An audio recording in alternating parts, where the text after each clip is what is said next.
This presentation will outline the 3 lessons designed for a Year 4, 5 and 6 composite mathematics class at Sandy Plain State School. The lessons are the start of the unit, using units of measurement. They are designed to allow older students to revise what they have already learnt to ensure they fully understand the concepts. The lessons also introduce younger students to new and more complex concepts.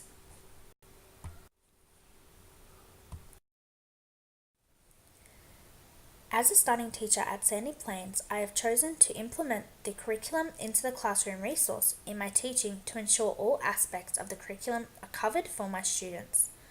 As it is used as a base for lesson planning within the school already, I have adapted it with more hands-on and real-life activities for students, particularly the English language learner students and Year 4 students starting to learn new and more complex concepts. As stated by the Queensland Government, C2C was designed as a starting point for school curriculum planning and is essentially a digital resource that can be adopted or adapted to meet individual student learning needs and to suit local school context. I have used this resource effectively to benefit my students, classroom teaching and learning.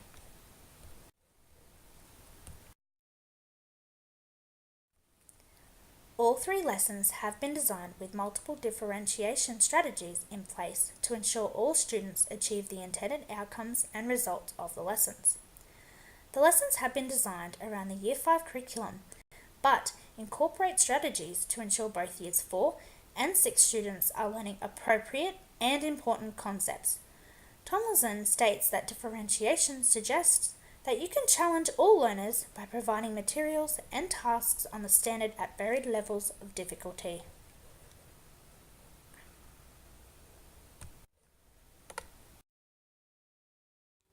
Throughout the body of Lesson 1, students are to complete conversions of measurement and calculating perimeter problems. I have created 3 separate question sheets for students that have been designed so that all students are given questions to answer that match their level of mathematical concept understanding. The English language learner students will also be provided with a printout of the measurement conversions to refer to throughout the unit and to be used as a reminder when working out problem questions. I have allocated my gifted student to work with the English language learner with the least understanding of mathematical concepts to challenge my gifted student and give extra assistance to the English language learner student. Through peer tutoring, the gifted student will develop a deeper understanding of the concept and be engaged in higher order thinking to ensure participation throughout the lesson.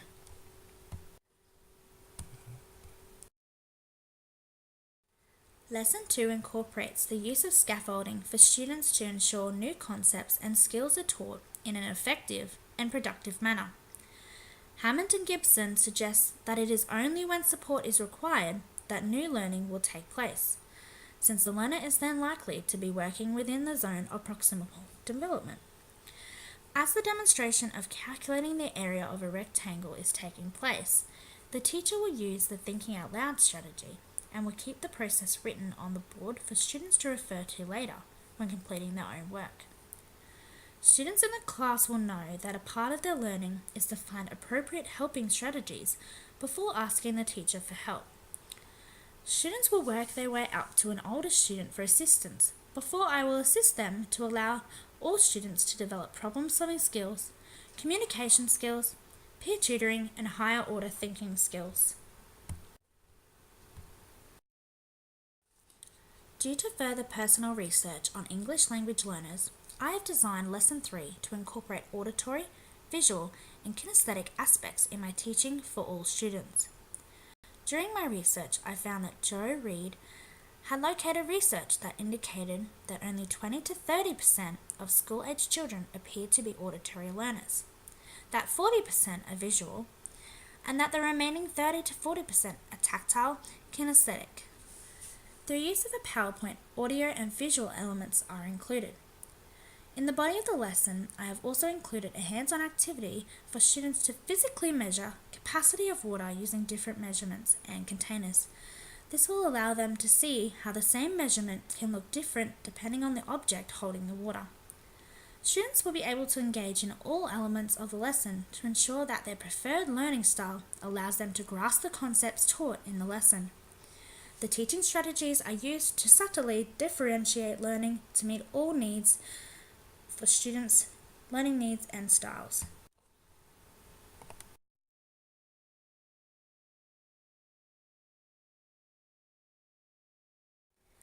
Throughout the 3 lessons, a variety of teaching strategies have been used to ensure all students' learning styles are covered.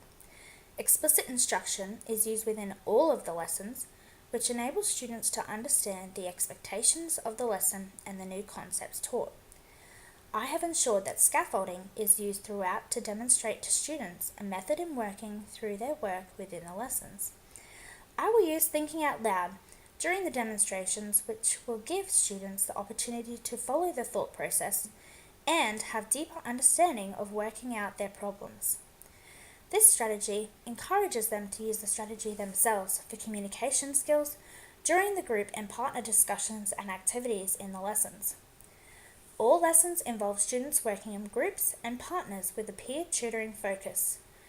Existing research found by Stephen Horton and Alan Bain suggests that peer tutoring is effective for students with and without disabilities. By incorporating this strategy into my classroom, I am giving all students a known effective and productive learning style that allows them to develop on their personal skills.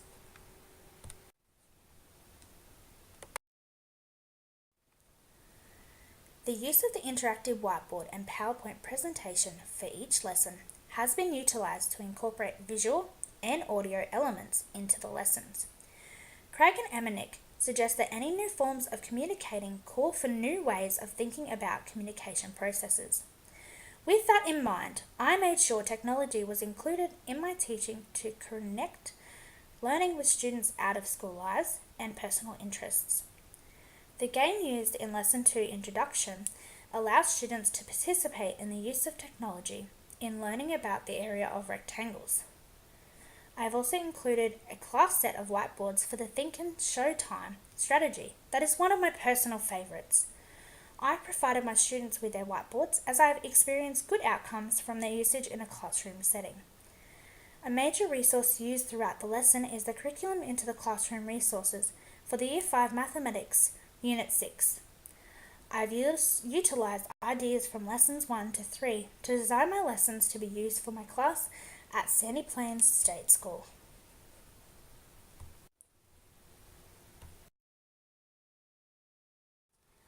The lessons that have been designed for my composite classroom at Sandy Plains State School will provide students with several learning experiences that will allow them to grasp the understanding of units of measurement, how to calculate perimeter of two-dimensional shapes, how to calculate the area of objects and identify capacity and volume. I have ensured students have been given ample opportunities to learn about the concepts in each lesson through incorporating multiple teaching strategies and resources. I have differentiated all lessons to cater for my class and my students' specific learning needs and capabilities. The 3 lessons designed will be engaging and exciting for my students to begin their mathematics unit.